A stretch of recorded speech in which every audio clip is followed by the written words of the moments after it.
امام راضی کہتے ہیں کہ سیدہ فاطمہ الزہرا رضی اللہ تعالی عنہ کے دونوں شہزادے حسنین کریمین بیمار ہو گئے تو سیدہ نے منت مانگی کہ بچوں کو شفا ہوگی تو 3 روزے رکھوں گی. شفا ہو گئی، روزے بھی رکھ لیے. اور جب مولا علی شیر خدا روزہ رکھنے کے لیے بیدار ہوئے، سیدہ فاطمہ الزہرا بیدار ہوئی تو امام حسن اور حسین بھی اٹھ گئے. 7-8 سال کی عمر. اماں جی ہم نے بھی رکھنا ہے. صبح کھجور اور دودھ سے روزہ رکھ لیا گیا. این افطاری کے وقت مولا علی کہتے ہیں فاقے چل رہے تھے، کہیں سے میں جوں لایا تھوڑے سے. سیدہ فاطمہ الزہرا نے پیس کر روٹیاں پکائیں. وہ وقت جو بڑا مشکل ہوتا ہے افطار کا، کہتے ہیں اس وقت جب کھانے کے لیے بالکل ہاتھ آگے بڑھنے لگے اور امید تھی کہ ابھی سیدنا بلال اللہ اکبر کہیں گے تو روزہ کھلے گا، لیکن ابھی چند ہی منٹ رہتے تھے کہ دروازے پر ایک فقیر نے صدا دی. کہنے لگا سارے مدینے کے دروازے کھٹکھٹا آیا ہوں، قحط ہے، فاقہ ہے. اے رسول اللہ کے خاندان والو، میں یتیم ہوں. کسی نے بتایا ہے کہ اور کوئی دروازہ کھلے نہ کھلے سیدہ کا دروازہ تیرے لیے ضرور کھلے گا. کیا یتیم کو روٹی ملے گی؟ تو حضرت مولا علی نے بچوں کی طرف دیکھا ہی تھا کہ امام حسن ساری روٹیاں جا کے دروازے پہ دے آئے. کھجور اور پانی سے افطار ہو گیا. صبح پھر کھجور اور دودھ سے روزہ رکھا. امام راضی کہتے ہیں این وہ وقت جب افطار کا ٹائم آیا تو پھر دروازے پہ کسی نے صدا دی. کہا رسول اللہ کے خاندان والوں میں مسکین ہوں، رات سے روٹی کھائی ہے، نہ صبح کھا سکا نہ دوپہر. کسی نے بتایا ہے کہ اس دروازے سے خالی کوئی نہیں جاتا. امام حسن نے پھر سارا لنگر اٹھایا اور پھر جا کے دے دیا. تیسرا دن پھر ہوا. مجھے لگتا ہے جب افطار کا ٹائم آیا ہوگا نا تو یہ خود ہی سارے دروازے پہ دیکھتے ہوں گے، یہ کوئی آیا نہیں لینے والا ابھی تک. لگتا ہے کہ نظریں دروازے پہ تھیں. این افطار کے وقت 3 روٹیاں جب جوں کی پک کے آئی تو ایک بھکاری نے صدا دی. کہنے لگا میں قیدی ہوں، آج ہی قید سے رہائی ملی ہے. پہلے دن کسی کے دروازے پہ صدا ملی ہے، دی ہے روٹی ملے گی. امام حسن وہ کھانا دے کے واپس لوٹے. کھجور اور پانی سے افطار ہوا اور جیسے ہی مسجد نبوی میں تینوں باپ بیٹا نماز پڑھنے گئے تو مولا علی کہتے ہیں مجھے بتانا نہیں پڑا. رسول کریم نے میری طرف دیکھ کے فرمایا علی تیرا، فاطمہ کا، حسن اور حسین کا 3 دن والا عمل خدا کو بھی بڑا پسند آیا ہے اور محمد مصطفیٰ کو بھی بڑا پسند آیا، بڑا پسندیدہ عمل. میں کہتا ہوں کہ حضرت فاطمہ نے نا ان کی تربیت پہلے ہی کر دی تھی 3 دن بغیر افطار کے روزہ رکھنے کی. وہ ٹریننگ گھر سے ہو چکی تھی. اب میدان کربلا میں 3 دن بھوکا پیاسا رہنا ان کے لیے مشکل نہیں تھا. حضرت جناب سیدہ زینب بنت ابی رافع کہتی ہیں کہ سیدہ فاطمہ الزہرا ایک دن اپنے دونوں شہزادوں کو لے کے، جب حضور کی طبیعت مبارک بظاہر علیل تھی جس میں حضور کا وصال ہوا، دونوں شہزادے لے کے سیدہ فاطمہ نبی کریم کی بارگاہ میں گئی. کہنے لگی یا رسول اللہ میرے بچوں کو کچھ دیجئے. سیدہ پاک تو حضور اٹھ کے بیٹھ گئے. اس کندھے سے امام حسن کو لگایا اور اس سے امام حسین کو لگایا اور فرمایا فاطمہ یہ جو میرا حسن ہے نا اس کو میں اپنی ہیبت اور سرداری دیتا ہوں، اور فرمایا یہ جو میرا حسین ہے نا حسین کو میں اپنی جرت اور سخاوت دیتا ہوں. میرا حسین جرت مند ہوگا اور سخی ہوگا. داتا گانج بخش علی حجویری، امام الاولیاء، سید الاسفیاء، داتا صاحب کشف المعجوب میں فرماتے ہیں ایک دن نا امام حسین کے پاس ایک شخص آیا بڑی دور سے کچھ مانگنے کا، حضور کچھ دیجئے.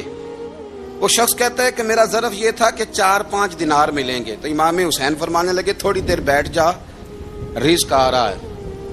تو امام حسین کو حکومت وقت کی طرف سے نا 5 تھیلیاں ملی جس میں ایک تھیلی میں 500 اشرفیاں تھیں. 5 تھیلیاں آئیں لیکن اس کو آنے میں نا ذرا دیر ہو گئی.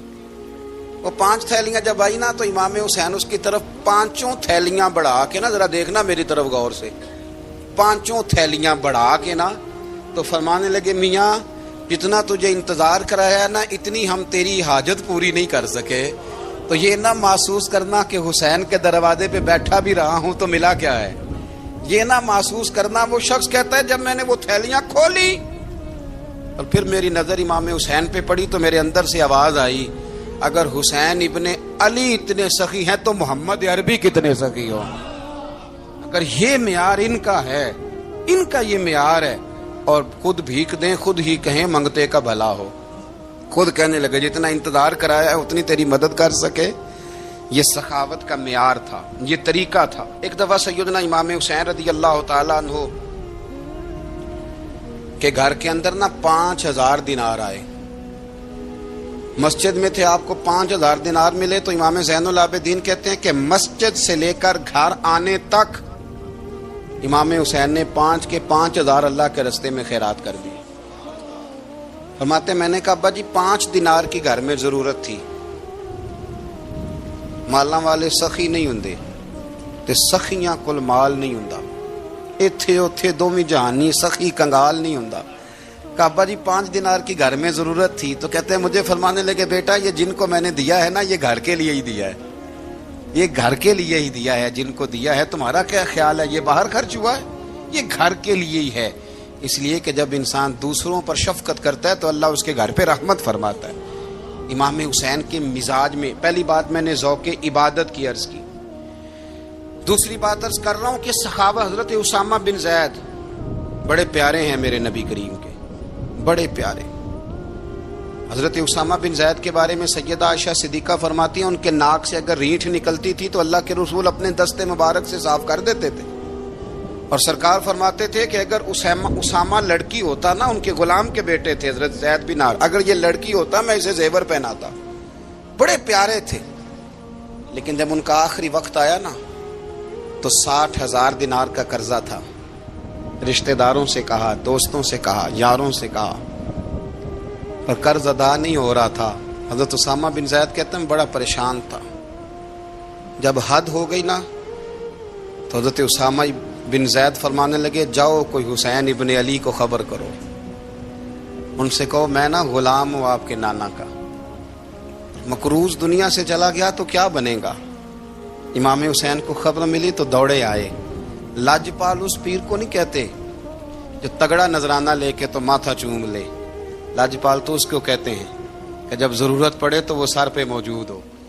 حضرت سیدنا امام حسین تشریف لائے تو جناب اسامہ بن زید رو پڑے، کہنے لگے حضور میں نے نا غلامی کی ہے آپ کے نانا کی، اور اس غلامی پہ ناز ہے، اب 60,000 دینار کا قرضہ لے کے دنیا سے جاؤں گا تو میری قبر پہ بوجھ رہے گا۔ امام حسین خادم کو بھی کہہ سکتے تھے جاؤ گھر پیسے پڑے ہیں لے آؤ، امام حسین خود گئے، چادر اوڑھ کے تو اس کی اوٹ میں بکل میں 60,000 دینار چھپا کے لائے، اور جناب اسامہ بن زید کے سامنے رکھ کے کہنے لگے اسامہ یار پیسے رات کو ہی آئے تھے، میں سوچ رہا تھا مجھے تو ضرورت نہیں، اللہ نے کس کا نصیب میرے گھر میں بھیج دیا ہے، مجھے تو حاجت ہی نہیں تھی، اب پتہ چلا پیسے تیرے تھے، اللہ نے حسین کی ڈیوٹی لگائی ہے کہ جا کے دے آ۔ حضرت اسامہ بن زید رو پڑے، فرمانے لگے اللہ آپ کو بہترین صلہ عطا فرمائے۔ امام بڑا ہی پیار کرتے تھے، گھوڑے پہ جا رہے تھے، کچھ فقیر غریب لوگ بیٹھ کے روٹی کھا رہے تھے، کھا کہاں رہے تھے سڑک کے کنارے، تو امام زین العابدین فرماتے ہیں کہ جب امام حسین گزرے تو انہوں نے آواز دی حضور دل کرتا ہے ہمارے ساتھ بیٹھ کے روٹی کھائیں۔ کائنات کے مالک و مختار کے نواسے اور دنیا کے سب سے بڑے شہزادے گھوڑے سے اترے اور غریبوں کے ساتھ سڑک پہ بیٹھ گئے، روٹی کھانے لگے اور دیر تک کھاتے رہے، اور جب فارغ ہو گئے تو فرمانے لگے کھانے کی ضرورت بھی نہیں تھی، حاجت بھی نہیں تھی، پر تم نے آواز دی تو دل رکھنے کو بیٹھ گیا تھا، اگر اجازت دے تو چلا جاؤں۔ یہ مزاج تھا، یہ طبیعت تھی۔ آپ کے ایک بھائی ہیں چھوٹے حضرت محمد بن حنفیہ نام ہے، حضرت مولا علی شیر خدا رضی اللہ تعالیٰ عنہ کی دوسری بیوی سے۔ ایک دن حضرت امام حسین ان کے گھر میں بیٹھے تھے تو کسی بات میں نا اختلاف رائے ہو گیا، تو امام علی مقام ناراض ہو گئے، فرمایا آج کے بعد تیرے گھر نہیں آؤں گا، رومال اٹھایا چلے گئے۔ لوگوں نے حضرت محمد بن حنفیہ رضی اللہ تعالیٰ عنہ سے کہا حسین تو ناراض ہو گئے کبھی نہیں آئیں گے، آپ فرمانے لگے بھائی تمہارا ہے کہ میرا؟ جی بھائی تو آپ کے ہیں۔ فرمایا اگر کہو تو چند منٹوں میں حسین واپس آئے؟ جناب ناراضگی ہو گئی ہے۔ فرمایا ناراضگی ہوئی ہے پر میں اس کے دل کی نرمی کو تو جانتا ہوں، اس کے مزاج کے اندر جو محبت ہے اس سے تو ابھی آئے۔ کہ جناب وہ کیسے؟ فرمانے لگے دیکھنا ذرا تو امام حسین نے خط لکھا، حضرت محمد بن حنفیہ نے رکا لکھا، کہنے لگے حسین میرے باپ کا نام بھی علی ہے اور آپ کے باپ کا نام بھی علی ہے، پر ایک فضیلت ایسی ہے جس میں میں آپ کا مقابلہ نہیں کر سکتا، وہ یہ ہے کہ آپ سیدہ فاطمہ الزہرا کے لال ہیں، اب محمد مصطفیٰ علیہ السلام کے نواسے ہیں۔ کہنے لگے بھائی جان آپ نے نانا جان کی وہ حدیث تو سنی ہوگی کہ دو لوگ ناراض ہو جائیں تو جو صلح پہلے کرے جنت میں پہلے جائے گا۔ فرمانے لگے دل میرا کر رہا تھا کہ پہلے صلح کر لوں، لیکن پھر بڑے بھائی کو پشت کروں گا جنت میں جاتے ہوئے، یہ بھی تو بے ادبی ہے نا۔ اب خط میں نے لکھ دیا ہے، آپ کا جو ارادہ ہو۔ امام حسین نے خط پڑھا تو آنکھوں میں آنسو آ گئے، پھر سے رومال اٹھایا، بچے پوچھنے لگے کہاں جا رہے ہیں؟ کہا بھائی کے گھر جا رہا ہوں۔ کہا آپ تو ناراض تھے؟ فرمایا تھا ناراض، پر ہے تو میرا بھائی نا، ہو گئی بات ختم۔ بڑی دل میں نرمی، طبیعت میں سوز، لہجے میں گداز۔ حضرت امیر معاویہ رضی اللہ تعالیٰ عنہ نے ایک شخص کو بھیجا مدینہ منورہ شام سے، تو اس نے کہا میں نے امام حسین سے ملنا ہے، تعارف کیا ہے؟ جناب امیر معاویہ فرمانے لگے مسجد نبوی میں جانا جس کے گرد لوگ سب سے زیادہ ادب سے بیٹھے ہوں اور جس کی باتیں سب سے زیادہ میٹھی ہوں اور جس کی نظریں سب سے زیادہ جھکی ہوں اور جس کے چہرے پر تمہیں سب سے زیادہ وقار نظر آئے وہی علی کے بیٹے حسین ہوں گے۔ جو سب سے زیادہ تمہیں وہاں ماحول کے اندر جو شخص نظر آئے پوچھنے کی ضرورت نہیں پڑے گی۔ وہ شخص کہتا میں مدینے آیا تو میں نے واقعی ایک شخص کو دیکھا، شہد کے گرد مکھیوں کا اتنا ہجوم نہیں ہوتا جتنا امام حسین کے گرد رسول اللہ کے غلاموں کا ہجوم تھا، لیکن نظریں جھکی ہوئی، باتیں میٹھی، لہجہ گداز گداز، لفظوں میں رانائی، اور لوگ کئی باتیں پوچھتے تو علی کے صاحبزادے ایک کا جملہ بولتے تو لگتا یہ کہ وہ جملہ سیدھا دل میں اترتا چلا جاتا ہے۔ امام علی مقام کے کردار میں نا کچھ باتیں بڑی زیادہ تھیں، بہت زیادہ تھیں، بڑا حسن تھا۔ ایک بات تو یہ تھی امام حسین رضی اللہ تعالیٰ عنہ کا علم و فضل بڑا کمال کا تھا۔ ایک دفعہ صحابہ میں مسئلہ بن گیا کہ بچہ پیدا ہوتا ہے تو اس کا وظیفہ کیسے لگانا ہے۔ امام حسین کا علم و فضل بتا رہا ہوں، علم و فضل، تو بات بڑی پیچیدہ ہو گئی۔ حضرت عبداللہ ابن زبیر کے پاس لوگ آئے، کہنے لگے کہ آپ بڑے صاحب علم و فضل ہیں، آپ نے حضور علیہ الصلوۃ والسلام کے ساتھ وقت گزارا ہے، تو مسئلے کو حل کریں کہ بچہ پیدا ہونے کے بعد حکومت اگر وظیفہ لگائے گی تو کب لگائے گی؟ جب بحث طول پکڑ گئی، مسئلہ حل نہیں ہوتا تھا، تو حضرت عبداللہ ابن زبیر کہنے لگے ہم سے نہیں حل ہوگا، ایک بندہ ہے جس کے سینے میں رسول اللہ صلی اللہ تعالی علیہ وسلم کے نور نبوت کا فیضان ہے، وہ یہ مسئلہ حل کریں گے۔ تو کہا وہ کون سے؟ آپ فرمانے لگے جب ہم سے مسائل حل نہیں ہوتے تو ہم ان کے علم سے فائدہ اٹھاتے ہیں۔ کہا کون ہے؟ کہا جناب امام حسین۔ تو لوگ حضرت امام حسین کے پاس گئے کہ حضرت یہ ایک مسئلہ الجھ گیا ہے کہ بچہ پیدا ہو تو وظیفہ کب لگانا ہے؟ فرمایا الجھنے والی بات ہی کوئی نہیں، پیدا ہونے کے بعد جب وہ پہلی دفعہ آواز نکالے تو اس کا وظیفہ لگا دو۔ اس کا مطلب یہ ہے کہ وہ دنیا میں آ گیا ہے، اس نے اپنے آنے کا اظہار کر دیا ہے، اعلان کر دیا ہے، اب اس کا وظیفہ لگا دو۔ تو اس پر پھر صحابہ کا اتفاق ہو گیا۔ امام حسین کے علم سے، فضل سے لوگ فیض اٹھاتے تھے۔ حضرت سیدنا امام حسین کی شہادت کے بعد حضرت عبداللہ ابن زبیر رضی اللہ تعالیٰ عنہ نے قاتلان حسین سے خطاب کیا اور فرمانے لگے اللہ کی قسم تم نے اس شخص کو شہید کیا ہے جو راتوں کو لمبے لمبے قیام کرتا تھا، اور تم نے اس شخص کو شہید کیا ہے جس سے میں دن میں جب بھی ملتا تھا تو وہ روزے سے ہوتا تھا۔ تم نے اس شخص کو شہید کیا جو قائم اللیل تھا، صائم الدہر تھا، اس شخص کو تم نے شہید کیا۔ آپ کو پتہ ہے کہ میدان کربلا میں جب 9 محرم کو ابن سعد نے امام حسین سے کہا کہ جنگ کرو اگر یزید کی بیعت نہیں کرنی، تو امام حسین نے فرمایا ایک رات کی مہلت دے دو، ایک رات کی مہلت دے دو۔ حضرت امام زین العابدین کہتے ہیں میں نے اپنے والد گرامی سے عرض کی کہ ابا جی آپ جہاد سے دور جانے والے تو ہیں نہیں، آپ تو جہاد سے پیار کرنے والے، اور یہ بھی پتہ ہے مجھے کہ یہ جنگ اب ہو کے رہے گی، تو ایک رات کی مہلت لینے کا معنی کیا ہے؟ بھئی کل بھی لڑنا ہے اور رات بھی لڑنا ہے، تو ابا جی ایک رات کی مہلت۔ تو سیدنا امام حسین رضی اللہ تعالیٰ عنہ فرمانے لگے بیٹا رات کی مہلت اس لیے لی ہے کہ میں آج رات کھل کے اپنے رب کی عبادت کر لوں۔ میں استغفار کر لوں، میں لمبے سجدے کروں، اور کہا زین العابدین تو جانتا ہے نا کہ مجھے نماز سے، تلاوت سے، دعا سے اور استغفار سے بڑا پیار ہے۔ رسول کریم علیہ السلام نے فرمایا، جامع ترمذی میں موجود ہے، فرمایا میں جا رہا ہوں پر تمہیں دو بڑی بھاری بڑی وزنی چیزیں دے کے جا رہا ہوں۔ صحیح ستہ کی روایت، دو وزنی چیزیں تمہارے بیچ چھوڑ کے جا رہا ہوں، اگر ان کو تھام کے رہو گے تو کبھی گمراہی تمہارے پاس نہیں آئے گی۔ یا رسول اللہ وہ کون کون سی؟ فرمایا ایک اللہ کی کتاب دے کے جا رہا ہوں اور دوسرا اپنا خاندان دے کے جا رہا ہوں۔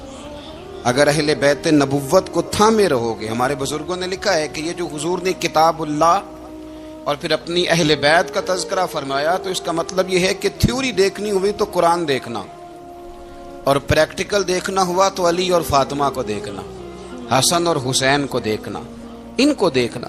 نبی کریم علیہ الصلوۃ والسلام کے اہل بیت مینارہ نور ہیں، ان کی محبت، ان کا پیار کیوں بھلا؟ اس لیے کہ یہ وہ خوبصورت لوگ ہیں جن کو خود میرے نبی پاک نے تراشا ہے۔ ان کی سیرت میں جتنے رنگ ہیں وہ رسول کریم نے خود بھرے ہیں، ان کی ایک ایک بات کا خیال نبی پاک نے رکھا ہے، حضور نے از خود انہیں اپنی صحبت عطا کی ہے۔ زیادہ دور نہیں تھا سیدہ فاطمہ کا گھر، مسجد نبوی کے ساتھ تھا، اللہ کے رسول دن میں 2 دفعہ جایا کرتے تھے، پھر بھی کبھی کبھی فرماتے فاطمہ میرا دل کرتا ہے آج میں رات تیرے گھر میں قیام کروں، تو سیدہ فاطمہ الزہرا فرماتی ہیں کہ آمنہ کے لال اس طرح بھی میرے گھر میں قیام کرتے تھے کہ حضور چارپائی پہ لیٹتے تھے تو ایک کندھے پہ امام حسن کا سر ہوتا تھا اور دوسرے پہ امام حسین کا سر اقدس ہوتا تھا، اور فرماتی ہیں رات کو کبھی حسنین کریمین دودھ مانگتے تو میں اٹھتی دودھ دینے کے لیے، تو حضور فرماتے لیٹ جاؤ آج میرے ساتھ سوئے ہیں تو دودھ بھی میں ہی پلاؤں گا، تو محبوب اٹھتے ان کے لیے دودھ لاتے برتن سے نکال کے، حضور نے انہیں وقت دیا اور پھر ان کی چھوٹی چھوٹی چیزوں کا خیال رکھا۔ صحیح بخاری میں موجود ہے، تربیت پر توجہ دی۔ امام حسین تشریف لائے، ابھی عمر مبارک 7 سال کے قریب تھی، مسجد نبوی میں صدقے کی کھجوروں کا ڈھیر لگا ہوا تھا۔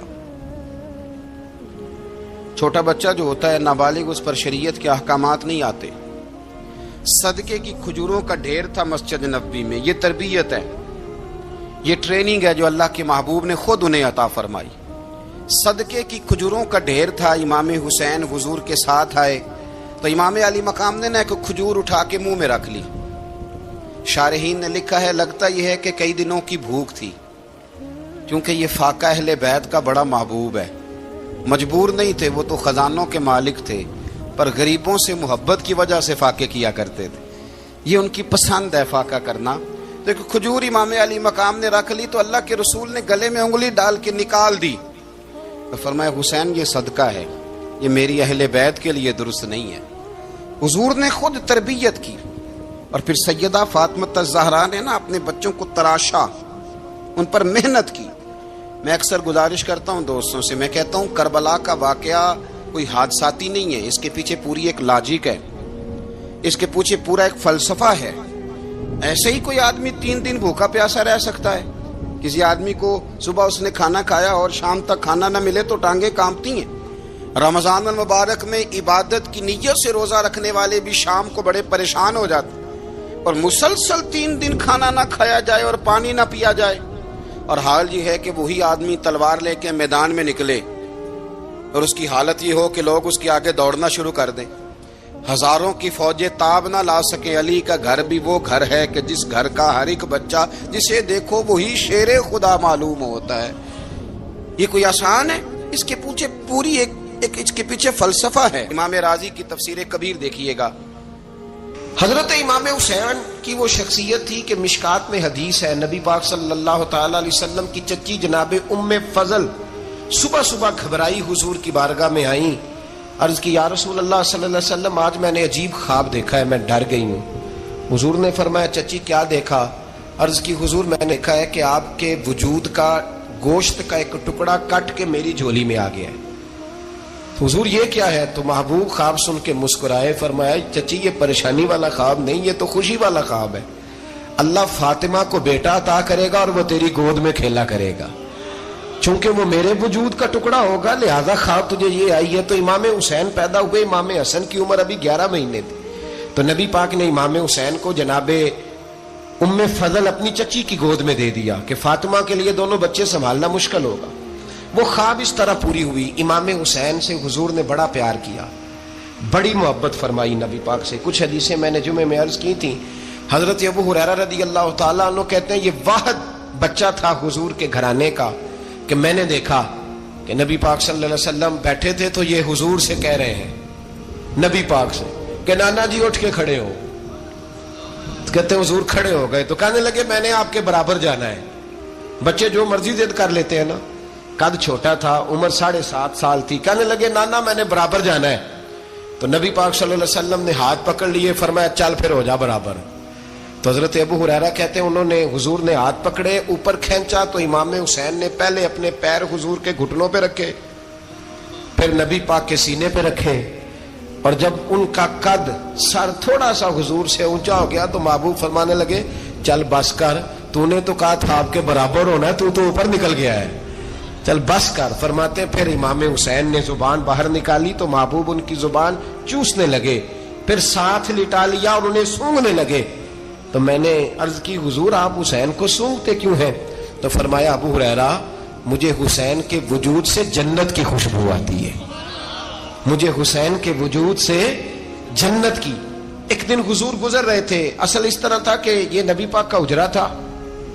جن لوگوں کو اللہ نے مدینے کی زیارت کرائی ہے وہ جان سکتے ہیں, نبی پاک کا حجرہ تھا تو حضور کے حجرے کی اس جانب یعنی مسجد کی جو بالکل سیدھ ہے اس کی بیک میں سیدہ فاطمہ رہتی تھی. تو حضور اکثر نہ نماز کے لیے جب نکلتے تو حضرت فاطمہ کے حجرے کے پاس سے ہو کر دوبارہ محراب میں جاتے. محبوب حجرے کے پاس سے گزرے تو امام حسین رو رہے تھے, تو حضرت فاطمہ نے کسی بات میں جھڑک دیا تو امام حسین رونے لگے. تو نبی پاک نماز کے لیے گئے تو واپس لوٹ آئے, اور واپس تشریف لا کے کہا فاطمہ حسین کو کیا ہوا؟ عرض کی یا رسول اللہ تنگ کر رہے تھے, میں نے ڈانٹ دیا ہے. کیا خوبصورت جملے ہیں حدیث پاک میں. سرکار نے فرمایا فاطمہ اس کو حسین کو نہ رونے نہ دیا کر, یہ جب روتا ہے نا تو میرے دل کو تکلیف ہوتی ہے. تو بی بی صاحبہ کہتی ہیں یہ حکم آیا نبی پاک کا میرے نام, پھر میں نے ڈانٹنا چھوڑ دیا. یہ ان کے فضائل تھے کم, ان کی تربیت خود نبی پاک نے فرمائی. پہلی بات تو یہ ہے کہ نبی پاک نے دعا مانگی تھی, یا اللہ میرے گھر والوں کو زیادہ روزی نہ دینا, انہیں ایک وقت روٹی دینا, ایک وقت کی بھوک دینا. یہ جو 10 دن کربلا میں انہیں ٹینشن نہیں نہ ہوئی, انہیں عادت تھی فاقہ کرنے کی, انہیں 3 دن وصلی روزے رکھنے کی عادت تھی. پہلی بات. دوسرا یہ کہ جہاد کی تربیت حضور خود کراتے تھے. حضرت فاطمہ زہرا کہتی میں پردے کے پیچھے دیکھ رہی تھی, نبی پاک نے امام حسن اور حسین سے فرمایا چلو میرے سامنے کشتی لڑو.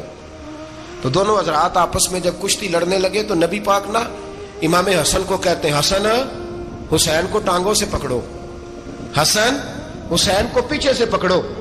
جب نبی پاک بار بار امام حسن کو بتا رہے تھے تو سیدہ پیچھے سے بول پڑی, کہنے لگی یا رسول اللہ آپ چھوٹے کو بتائے, آپ بڑے کو بتا رہے ہیں. بڑا تو پہلے 11 مہینے بڑا ہے, تو آپ چھوٹے کو بتائے بڑے کو بتا رہے. تو فرمایا فاطمہ تو چپ کرنا, جو میں دیکھ رہا ہوں تو نہیں نہ دیکھ رہی. ایک کو میں بتا رہا ہوں, دوسرے کو جبریل امین بتا رہے ہیں. لیکن اس کے ساتھ ساتھ امام حسین رضی اللہ تعالیٰ عنہ کا جذبہ جہاد, امام حسین کی استقامت. آج لوگ ادھر ہوتے ہیں جس طرف ہوا کا رخ ہوتا ہے. آج لوگوں کی سوچوں کا زاویہ یہ ہے کہ جدھر رش زیادہ ہوگا ہم بھی ادھر جائیں گے. ہم یہ نہیں دیکھتے حق کس طرف ہے, ہم یہ دیکھتے ہیں رش کس طرف ہے. امام حسین رضی اللہ تعالیٰ عنہ نے رش نہیں دیکھا, حق دیکھا. امام حسین رضی اللہ تعالیٰ عنہ استقامت کے وہ پہاڑ ہیں, معمولی آدمی نہیں تھے. فرزق شاعر کہتا ہے کہ میں نے امام حسین سے کہا تھا, میں نے کہا لوگوں کی تلواریں یزید کے ساتھ ہیں پر دل آپ کے ساتھ ہیں, دل آپ کے ساتھ ہیں. امام حسین رضی اللہ تعالیٰ عنہ نے زمانے کے حالات نہیں دیکھے, حق اور سچ دیکھا. جتنی چیزیں انسان کو کمزور کر سکتی ہیں وہ ساری امام حسین پہ طاری کی گئیں. جتنی چیزیں, وطن چھوڑنا کتنا کو مشکل ہوتا ہے. شالا پردیسی کوئی بھی نہ تھی وے تے ککھ جنہ تو پارے. حضرت سلطان باؤ فرماتے ہیں بچو, پردیسی ہونا کوئی آسان ہے؟ جس آدمی کا کسی چھوٹے سے گاؤں میں بھی مکان ہو, چھوڑنا پڑ جائے تو روٹا ہے. تو مجھے بتاؤ جس نے اپنا سارا بچپن مدینے میں گزارا ہو, آج جو ایک ہفتہ مدینے رہ کے آتے ہیں ان سے واپس نکلنا مشکل ہوتا ہے. لیکن امام حسین حق کا رستہ تھا، وطن کی قربانی دی، اور معمولی وطن نہیں، مدینے جیسا وطن. اور جب کھڑے تھے نا امام حسین رضی اللہ تعالیٰ عنہ رجب میں نکل رہے تھے مدینے سے، تو کوئی شاعر کہتا ہے دور کھڑے ہو کے انہوں نے گویا کہا تھا، آقا تیرے کرم کے خزینے کی خیر ہو، میں جا رہا ہوں تیرے مدینے کی خیر ہو. امام حسین نے وطن چھوڑا، کوئی لغزش نہیں پیروں میں، کوئی نہیں. شہزادوں والی زندگی تھی، مسجد نبوی کے امام تھے، نبی کریم علیہ السلام کے روضہ اطہر پر تشریف رکھتے تھے، زمانہ حیا کرتا تھا، شان و شوکت تھی، پر حق کے لیے چھوڑا. نکل کر خانقاہوں سے ادا کر رسم شبیری. اور پھر بڑا مشکل ہوتا ہے، جس شخص کے ساتھ بچے اور عورتیں ہوں وہ تو یہ کہہ کے لڑائی سے جان چھڑاتا ہے کہ میرے ساتھ فیملی ہے، نہ ہوتی تو تجھے بتاتا. پر امام حسین کو اولاد بھی کمزور نہیں کر سکی، عورتوں کا ساتھ ہونا کمزور نہیں کر سکا. پھر امام علی بھوک کتنا مشکل کام ہے. آج لوگ کہہ نہیں دیتے کہ میں تو اس لیے گناہ کرتا ہوں کہ رشوت اس لیے لے لیتا ہوں کہ بچے چھوٹے ہیں. 10 دنوں کی کم و بیش سفر، 3 دنوں کی بھوک اور پیاس، پر حق کے رستے میں امام حسین کو کوئی چیز کمزور نہیں کر سکی. اور پھر وہ جتنی باتیں لوگ کہہ سکتے تھے وہ ساری کہیں گئیں، ساری. اور آ کے عرض کرنے لگا حضور یہ کوئی معمولی دشمن نہیں، یہ وہ ظالم ہیں جو لاشوں پہ بھی گھوڑے دوڑا دیتے ہیں. تو امام علی مقام فرمانے لگے جو شہادت کا جذبہ لے کے نکلے وہ پھر انجام نہیں دیکھا کرتا. وہ انجام، وہ جتنی چیزیں جو استقامت کے رستے میں آ سکتی ہیں وہ ساری چیزیں رستے میں آئیں، پر امام علی مقام نے کسی چیز کی پرواہ نہیں کی. آج کا مسئلہ یہ ہے کہ آج لوگوں میں استقامت نہیں ہے. رات کو کچھ ہوتے ہیں، سویرے کچھ ہوتے ہیں، دوپہر کو کچھ ہوتے ہیں، شام کو کچھ ہوتے ہیں. ہمارا کل انداز تکلم کچھ اور ہوتا ہے، صبح کچھ اور ہوتا ہے. امام علی مقام میدان میں رہے، ایک میت گھر میں ہو جائے تو کئی دنوں تک آنکھ کھلتی نہیں، ہوش رہتا نہیں. سب سے زیادہ مصائب امام حسین نے دیکھے، سب سے زیادہ. اور گھوڑے پر بیٹھنے سے پہلے ساری تکلیفیں آپ دیکھ چکے تھے. باپ کا جنازہ اٹھانا آسان ہوتا ہے، بیٹے کا جنازہ اٹھانا بڑا مشکل ہوتا ہے. پر امام حسین نے بیٹوں کے جنازے اٹھائے. حضرت علی اصغر کی لاش کو امام حسین نے اپنے دست مبارک سے دفن کیا. اور جناب علی اکبر کی میت کو جب آپ اٹھا کے لا رہے تھے تو سیدہ زینب فرماتی ہیں کہ مجھے یوں کبھی لگتا تھا حسین کا قد بڑا ہے اور کبھی لگتا تھا علی اکبر کا قد بڑا ہے. اور فرماتی ہیں کہ پھر حضرت قاسم بن حسن کو بھی وہ اٹھا کے لائے، اور جناب عباس کے وجود سے الگ ہونے والے بازو انہوں نے لا کے حضرت عباس کے وجود کے ساتھ بھی رکھے. انہوں نے یہ سارا منظر دیکھا. لیکن جب حسین ابن علی اپنی دفعہ گھوڑے پہ سوار ہوئے تو لگتا یہ تھا کہ ان سے زیادہ بہادر کوئی نہیں. ایک جملہ بھی یزیدی فوج کے سامنے امام حسین نے کمزور نہیں کہا، ایک جملہ بھی، ایک فکرہ بھی کچا نہیں بولا، کہیں بھی کوئی منت نہیں کی، کسی جگہ بھی ان کے پائے استقلال میں کوئی لغزش نہیں آئی. جب لوگوں کو پتہ چل جائے کہ اب سامنے موت ہی موت ہے، سوائے اس کے چارہ کچھ بھی نہیں، تو بہت سا جو رخصت اور اجازت تو دین بھی دیتا ہے، پر امام حسین کسی جگہ کسی رخصت پر عمل کرتے نظر نہیں آتے. ڈٹ کے بات کی، ڈٹ کے. اور پھر جب میدان میں نکلے، اللہ اکبر، تو ابن سعد کہنے لگا کہ اگر 2 کر کے ایک کر کے جاؤ گے تو یہ 45,000 کا لشکر سارا حسین کاٹ ڈالے گا. یک بارگی حملہ کرو گے تو بات. اتنی استقامت، اتنا. آج تو لوگ ڈپریشن کے مریض ہیں، آج تو لوگ ٹینشن کے مریض ہیں. ہر دوسری بات میں لوگ کہتے ہیں وہ بڑا، پر کس بات سے؟ مطلب کیا آپ نے زندگی میں صرف جاب نہیں مل رہی، صرف بیماری آ گئی، صرف خرچہ نہیں گھر میں بڑا، کس بات کا ڈپریشن؟ امام حسین کی زندگی بتلاتی ہے کہ وہ لوگ بھی کوئی دنیا میں کمال حاصل کر سکتے ہیں جو چھوٹی چھوٹی بات پہ روتے ہیں. مال بھی ہے، جوانی بھی ہے، گھر بھی ہے، مکان بھی ہے، بچے بھی ہیں، عزت بھی ہے، صرف پیسے نہیں. اور انسان ہے کہ آنکھیں نہیں کھل رہی، وہ سمجھتا ہے میں کسی کام کا ہی، فقط پیسے نہیں بس. او خدا کے بندو، امام علی مقام نے فرمایا سارا کچھ لٹا کے بھی جو میدان میں کھڑا رہے اسے حسین ابن علی کہا جاتا ہے، اسے حسین ابن علی کہا جاتا ہے. حسین ابن علی کی شان رفت کوئی کیا جانے، حسن جانے، علی جانے، نبی جانے، خدا جانے، کون جانے امام علی مقام کا معیار۔ تو امام حسین رضی اللہ تعالیٰ عنہ کی زندگی ہمیں بتاتی ہے کہ ذوق والی عبادت کرو۔ امام حسین کی زندگی ہمیں بتاتی ہے کہ جب تم سخاوت کرو تو پھر اپنی حیثیت سے بڑھ کر کرو، اور امام حسین کی زندگی ہمیں بتاتی ہے کہ دل میں کسی کے لیے کوئی بات نہ رکھو، صلح کرنے میں پہل کرو، محبتیں کرنے میں آگے بڑھو۔ اور امام حسین کی زندگی ہمیں بتلاتی ہے کہ جب دنیا میں تم نے کچھ کرنا ہے تو پھر ڈٹنا بھی سیکھو، پھر کھڑے ہونا بھی سیکھو۔ یہ نہ دیکھو کہ حالات، امام حسین نے ایک دن بھی حکومت نہیں کی، یزید نے 4.5 سال کی، لیکن قیامت تک دلوں پہ حکومت امام حسین کی رہے گی، امام حسین کی رہے گی، اس لیے کہ ان میں استقامت تھی۔ امام حسین کے ساتھ اس وقت 72 لوگ تھے، لیکن آج کائنات کا ذرہ ذرہ امام حسین کے ساتھ ہے۔ اس کا مطلب ہے وقت لگتا ہے، نظریہ غالب آ ہی جایا کرتا ہے، تو استقامت والی زندگی گزاریں۔ حضرت عمر جب نعرہ لگاتے نا تو کس طرح کانپتے۔ سفیر آتے روم کے ملنے کے لیے تو کہتے جاؤ عمر نفل پڑھ رہے ہیں، ٹائم کوئی نہیں۔ ایک دن اندر میٹنگ ہو رہی تھی، حضرت عمر میٹنگ میں بیٹھے تھے، آپ کے بیٹے ملنے آئے عبداللہ ابن عمر۔ ابا جی اندر آ جاؤ، فرمایا دروازے پہ کھڑا ہو، میں ضروری بات کر رہا ہوں، اندر نہ آنا۔ جناب عبداللہ ابن عمر کہتے ہیں میں دروازے پہ کھڑا ہو گیا، تھوڑی دیر گزری تو امام حسین بھی آ گئے۔ ایک حدیث میں، ایک روایت میں امام حسن کا لفظ بھی ہے، امام حسین آئے، آ کے عبداللہ ابن عمر سے کہنے لگے عمر فاروق اندر ہے؟ تو کہا وہ اندر تو ہے۔ تو کہا آپ کیوں دروازے پہ کھڑے ہیں؟ کہنے لگے ابا جی نے کہا ہے یہاں انتظار کرو، میں کوئی ضروری بات کر رہا ہوں، لیکن شہزادے میرے لیے کہا ہے، میرے لیے آپ جانا چاہیں تو چلے جائیں۔ امام حسین کہنے لگے امیر المومنین کوئی بات کر رہے ہوں گے، میں ظہر کے وقت مسجد میں مل لوں گا، ظہر کا ٹائم آئے گا نا تو میں مسجد میں مل لوں گا۔ یہ کہہ کے چلے گئے۔ حضرت عمر باہر آئے تو حضرت عبداللہ ابن عمر سے کہا کہ کوئی آیا تو نہیں؟ عرض کی حضور حسین ابن علی آئے، حسین ابن علی۔ تو کہا اندر کیوں نہیں بھیجا؟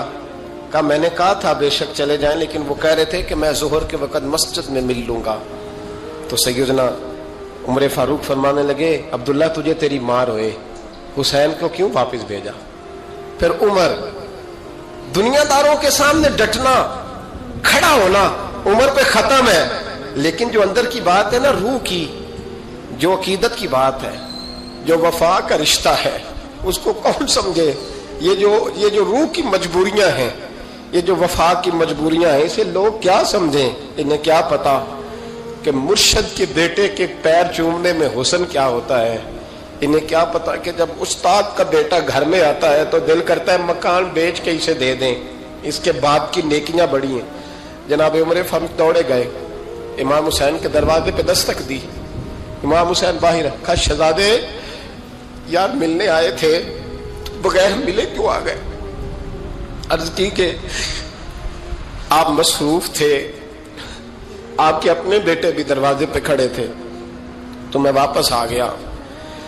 امام حسین کہتے عمر جذبات میں آ گئے، سر سے پگڑی گر گئی، کہنے لگے حسین میرے بیٹے کا اور حسین کا کیا مقابلہ؟ کیا اس کی ماں کا نام فاطمہ الزہرا ہے؟ کیا اس کی نانی کا نام خدیجہ الکبریٰ ہے؟ کیا اس کے نانے کا نام محمد مصطفیٰ ہے؟ اور پھر سر سے پگڑی اتری تھی، اپنے بال زور سے پکڑ لیے، کہنے لگے حسین میں نا مکے میں اونٹ چرایا کرتا تھا اور ڈنڈوں سے مار کھاتا تھا اپنے باپ سے، یہ جو آج ساری دنیا میں عمر کے نعرے لگتے ہیں یہ تیرے نانے کا صدقہ ہے۔ شہزادے میری وفا اور میری وفا میں جب تیرا دل کرے نا دوڑ کے آ جایا کر۔ عمر تو لوگ، ایک دن امام حسین نے آگے نا جناب فاروق اعظم سے کہا، خطبہ دے رہے تھے بچوں کی طبیعت شروع میں، پتہ نہیں کیا بات آئی امام حسین کے دل میں، کہنے لگے عمر نیچے اترو، یہ میرے نانا کا ممبر ہے۔ تو حضرت سیدنا عمر، سنو کبھی میرا بھی بچہ آ جائے تو میں کہتا ہوں اس کو پکڑو یار، بچوں کو تو نہیں نا جمعوں میں مطلب ذکر کیا جاتا، اترنا میرے نانے کا ممبر ہے۔ جناب عمر اتر کے نیچے کھڑے ہو گئے، تو کہا جا کے اپنے نانے کے ممبر پہ بیٹھ۔ تو حضرت عمر رو پڑے، کہنے لگے شہزادے میرے نانے کا ممبر ہی کوئی نہیں ہے ہی نہیں، یہ ممبر یہ مصلی یہ تیرے نانے کی شان ہے، میرے نانے کا کوئی ممبر نہیں، تیرے ہی نانے کا ممبر ہے۔ تھوڑی دیر کھڑے رہے تو امام حسین کہنے لگے اچھا کوئی نہیں آپ کے نانے کا ممبر کا نہیں، کہا چلو پھر میرے نانے کے ممبر پہ بیٹھ جاؤ چلو خیر ہے، کوئی نہیں آپ کے نانے کا، کہا نہیں، تو کہا کوئی نہیں پھر میرے نانے کے۔ جب حضرت عمر بیٹھے تو بڑا شاندار جملہ کہا، فرمانے لگے میں ممبر پر مرضی سے نہیں بیٹھا تھا، مجھے ابو بکر نے بٹھایا تھا، اور پھر حسین کے کہنے پہ میں اترا ہوں، اب مجھے حسین نے بٹھایا ہے، اب کسی کی جرت ہے تو عمر کو اتار کے دکھائے، اب میں حسین کا تیری نسل پاک میں۔ اللہ تعالی ہمیں ان کے فیوز و برکات عطا فرمائے۔ آخر دعوانا ان الحمدللہ رب العالمین۔